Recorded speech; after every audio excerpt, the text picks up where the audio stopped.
How can you love yourself if there is no self? What a brilliant question. And I'm addressing this conundrum after receiving the following comment under my last solo video from one Dr. Fuzzyface. And he says, if separation is an illusion, then there is no self. Therefore, how can you learn to love yourself if there is no self?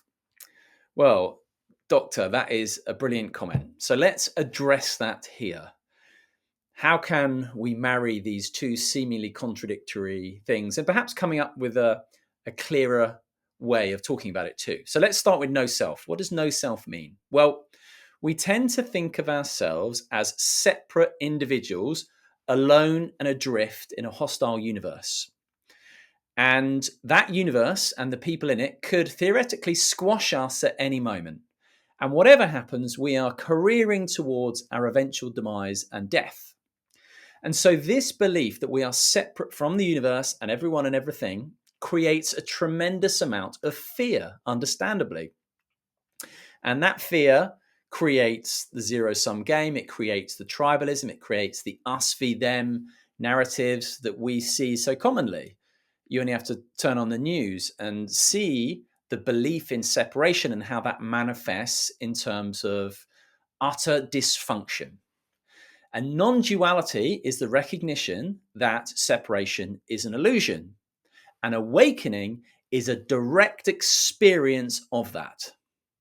And yes, I would say it is an experience. Others say it's not an experience. It is a direct experience of that. When you see clearly, of course, I am the universe coalescing in this unique vantage point to observe itself appearing as the manifest universe, as people, seemingly other people and things, and however it appears. So it is the universe experiencing itself in the form of this manifest universe and everything, the 10,000 things, as they say. And when you have a direct experience of that, of course, it comes as such a relief and you experience a complete loss of that fear that was previously there. And it comes with love and joy and peace and all those things. And crucially, love, because fear is a direct consequence of a belief in separation. Love is a direct consequence of a seeing that separation is an illusion. Why, of course, would you be scared of or fearful of the universe if you know it's you? It's like being scared of your own arm. It makes no sense. And so whatever happens ultimately is okay. You realize that, in my case, Simon, and in your case, whatever your name is and never has been, or rather isn't and never has been in the driving seat. It's always been the universe. Only we've believed ourselves to be these separate individuals, Simon and you. And so therefore, whatever happens is okay. And once you take your hands off the steering wheel in that way, what freedom. You can enjoy the ride. It doesn't matter. Whatever happens is okay. Paradoxically, it does seem that things seem to go in a rather beautiful direction. And that's why people like Jiddu Krishnamurti say, do you want to know what my secret is? I don't mind what happens. And my favorite quote about awakening is from Anthony de Mello. And it goes, enlightenment is absolute cooperation with the inevitable. That's beautiful. So that's no self. So let's move over to loving yourself and this seeming paradox. Because I do talk about learning to love yourself, although perhaps more accurately, it's learning to be aligned with truth. So here's how I would describe it, is that I have a 2-year-old daughter and she is unapologetically herself. Sometimes she'll come scuttling over to me and give me this delightful hug. Other times I'll go, sweetheart, can daddy have a hug? And she'll go, no, and tootle off without any guilt, without any shame. And it's hilarious and it's delightful because she is unapologetically herself. She has no agenda. She has no desire to control or manipulate how she's perceived. She just is. And that's why we love young children and animals, because they are this innocent, pure expression of truth, because they don't have an agenda. They don't have a self-image. They're not trying to control anything. They're just being themselves. Now, invariably, as we get a bit older and the ego starts coming online, what happens is we all grow up inevitably in an unconscious environment to varying degrees, because the reality is humanity currently is not awake. And so we all grew up in unconscious environments. And that means that we observe, for example, in the case of our family of origin, we observe how our parents treat each other, how they treat us, and crucially, how they treat themselves, how they're out of alignment in their own patterns. And then we adapt these patterns for ourselves. So we learn these adaptive patterns when we're young to help us survive in our family of origin. And a few of these patterns are, for example, one thing that seems to be inevitable is when we're young, we have these big feelings. And because we're in unconscious environments, people can't be with us to allow us to show us how to allow these big feelings to move through us consciously. People say, oh, it's okay, you don't need to feel that way or whatever. And so these big feelings when we're young are too overwhelming. So we go up into our heads to avoid our feelings. So we learn to avoid our feelings.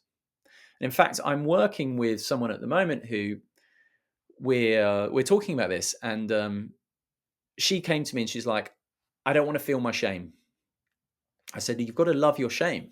I don't want to feel my shame. I don't want to love my shame.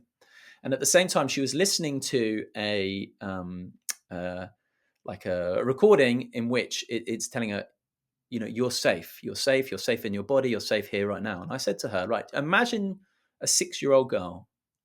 And you said to this girl, hey, you're safe. You're safe here. Trust me, you're safe. As long as you don't feel shame. Would she feel safe? No. So we need to be open to feeling all our feelings. That's number one. And the first way we learn to avoid that is going up into our heads. Another pattern that's very common is, for example, we learn to put other people's needs before our own. And then in time, that becomes either people pleasing, well, often it becomes people pleasing. Now, people pleasing can seem like loving behavior, but it's nothing of the sort. Why? Because people pleasing is trying to control someone else through how you're being. So it's behavior with an agenda. You're trying to control how you are perceived. And anytime you try and control how you're being perceived by someone else, that's not in alignment with truth. That's acting with an agenda. That's coming from fear. So people pleasing is not loving behavior, nor is approval seeking or any of these things. And we all have these adaptive patterns. Another one could be blaming others full stop. So for example, you might say to someone, you make me angry. Now, that is handing over responsibility for your feelings to someone else. I mean, you might say, when this happens, I feel angry, but that's very different because you're acknowledging the anger is yours. We create this in ourselves. Now, how we manage that, not to make anger wrong, how we deal with that is our responsibility. It's not someone else's. So dumping our anger or our shame or anything on someone else, that's an abdication of responsibility. So we all have these patterns that we learn, these adaptive patterns that are out of alignment with truth, with our authentic, true nature. And so learning to love yourself is seeing these patterns, recognizing these patterns, invariably tracing back where they got laid down, which inevitably is in childhood at some point, and then seeing as well how the ego keeps these patterns locked in the present moment by coming up with rationalizations and stories, seeing how that happens, cutting that narrative, and then coming to intuition and feelings, which is in alignment with truth, and acting in alignment with that, as my phone bloody goes, and acting in alignment with that. So we have our intuition, we have our feelings, and we have to be in sync with that, be in tune with that, and we know what the right thing to do is. And when we learn to tune into these intuition and feelings, and we act in alignment with it. That's what I would call a loving action. And the way you can tell it's right is if you get a sense of expansion, that's truth, contraction is fear and falsehood.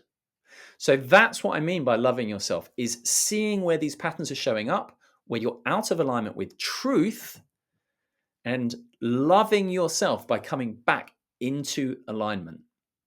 Because truth and love is not submissive, it's centered. Truth and love is not fearful, it is loving. And so this is the paradox of loving yourself with no self. I understand it's, as one of my clients said, he phrased it back to me because, I understand it now. It's not about looking in the mirror and going, aren't I a great guy? Not at all. That's ego, of course. But it's about coming in alignment with our truth, with our gifts, with what we know to be right on this deep centered level, and then being brave enough, courageous enough to do it. And that could mean saying yes when it's easy to say no, no when it's easy to say yes, boundaries, there's all sorts of things. Stopping dysfunction, leaving dysfunctional patterns, stopping addictive behaviors, whatever it might be. So, no self and loving yourself, or perhaps more accurately, living in alignment with truth. And actually, when it comes to awakening, as to my conversation with Susanna Marie that I will be releasing very soon, it is about, if you want to wake up, loving truth for truth's sake, not with an agenda, because you want to escape your human messiness, for example. So I hope that largely clears things up to some degree. A massive thank you to Dr. Fuzzyface for the brilliant question. If you have any more questions of this ilk that you would like to post, please pop them under the video. And all that remains is for me to say thank you for watching and sending you love wherever you happen to be in the world. Goodbye.